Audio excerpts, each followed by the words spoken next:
Lorne Michaels, years ago, this is a very name-droppy story, but it was that iconic, it's 2004.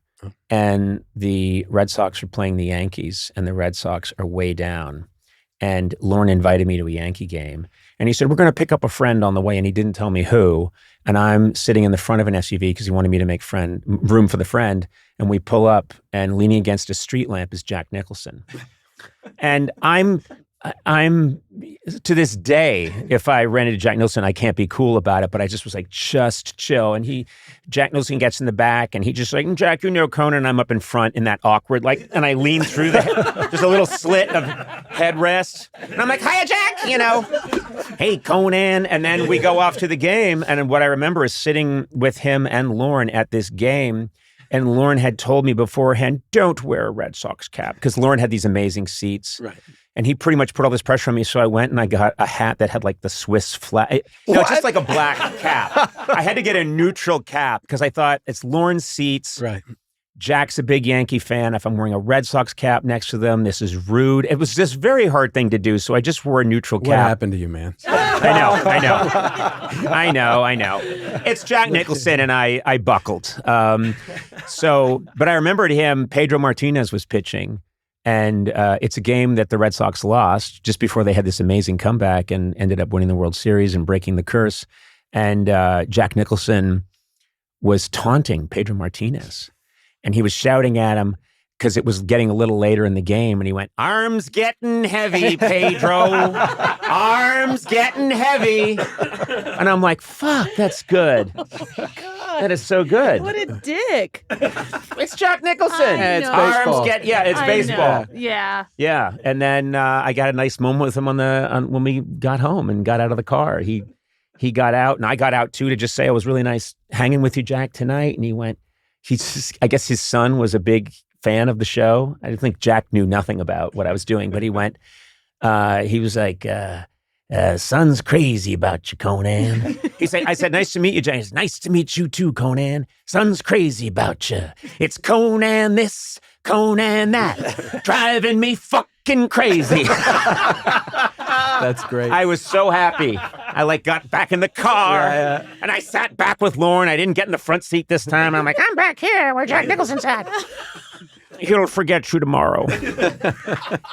I love to time travel. I love to go back to the guy in the crappy used car that I bought for literally a couple $100 at the airport from a rent-a-wreck, and put on counter makeup, and then think about the things I get to do now, or the things I've been able to do or had the good fortune to do.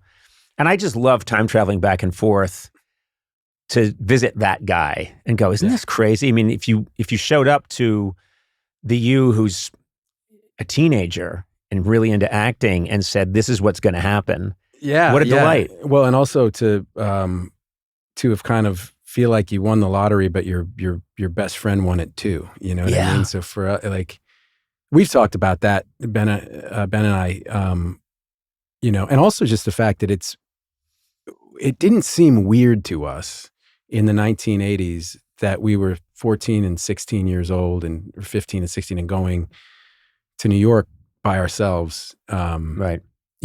To audition for things until we had kids, I think, that were that age, and we were like, can you fucking believe that we would just go? Would you just let this kid go to San Francisco for the day by themselves? Right. But it seemed totally normal to us. We didn't have families that were in the business. Boston, there's nobody in the entertainment business up there. I'm telling you, I think your parents were not in the business. My dad was a, microbiologist. Right. And my mom's a, estate lawyer. And I never saw anything. There was a local show called Zoom. Yeah, of course. And Zoom had kid actors in it, and it was made in Boston. And at the end, they'd say, made at the studio in Boston. And I just couldn't believe someone was making something for television that was in Boston. Yeah. And so those Zoom kids were like the Beatles to me. I just couldn't believe. But I didn't see anybody. I just didn't see anyone. And then Robert Urich made Spencer for Hire, which took place in Boston. That was a big deal. That was a huge deal. Yeah, we used to watch it every week. just, it was, and then sometimes you'd go and you see trucks and you were like, oh my God, I think they're shooting here. Yeah, Spencer for hire. Yeah. Well, I remember they shot an episode and they used my high school. This is long after I've left high school. I'm a writer at Saturday Night Live at this point, and I'm in my early 20s, and I'm at Saturday Night Live in this episode, and we were just hanging around the offices, flipping channels at night, and there was Spencer for hire, and they shot it at my high school. And I became that dick who sat there. I was like, wow, that's my high school. And then Robert Urich's running through the hallways and he went, you can't get from the science wing to the gym using the A-level stairs. What are they thinking? Right. What an idiot. Right. And I believe your mom was she into child psychology? Is that right? She was a professor of early childhood education, yeah. My wife's mother, who passed recently, lovely woman, Pam, she had done a lot of work, I think, learning about kids and development, and also as a therapist. And so when I would talk to her, sometimes I'd be reminded, oh no, I'm just telling her the problems with my day. And then I realized that has this incredible intelligence and knowledge that she would apply to it. And I realized, oh, she's psychoanalyzing. Did you have that from your mom? No, I think in the sense that she understood the stages of development, of child development, and gave my brother and me a kind of everything we needed for our brains to develop the way they were supposed to develop. Oh, that's good. In the sense that, back then her big bugaboo was like screens, was television. Yeah, right? Yeah. How much TV do you watch? What are you watching? And now it's just completely just jumped the shark with screens and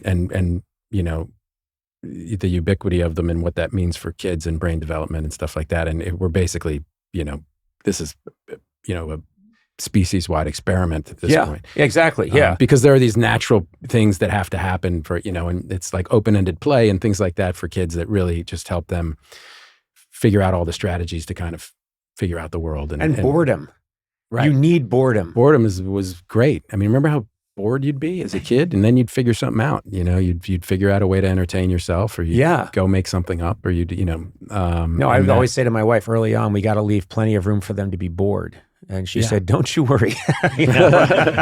Just tell more of your when I was a kid stories. Tell your Nicholson story again." Kids, he's a big deal. But no, I mean that you're exactly right. It's exactly right. You have to leave room for all of that, and then I do worry about it. I think it's a scary thing. Yeah, me too. Me too.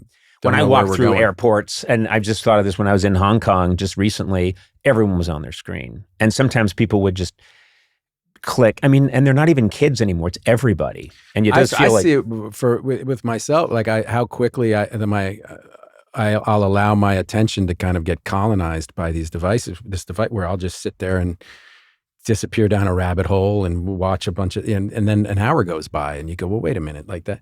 Like Chris Nolan's very famously doesn't have a smartphone, and I think he said kind of publicly, it's just he wants to preserve that time, that the exact time we're talking about, where he can think about things more deeply. Let your mind wander. Let your mind wander, rather than just instantly give it the dopamine hit of Candy Crush or something. You know what I mean? Like, That's what you're doing for an hour? No, I play backgammon on my phone. I'm like, I've got a quick game of backgammon. And it's like, what am I doing? You should do one more Bourne movie where you're just on your phone. Jason's on his phone the whole time, alone, and then cut back to the CIA, and everyone's just on their phones. And the bad They're guys not looking too. for him, really. They're not looking for you. You're not running from them. Nothing's getting done. Exactly. And then And the tech overlords are making trillions of dollars. That's the movie.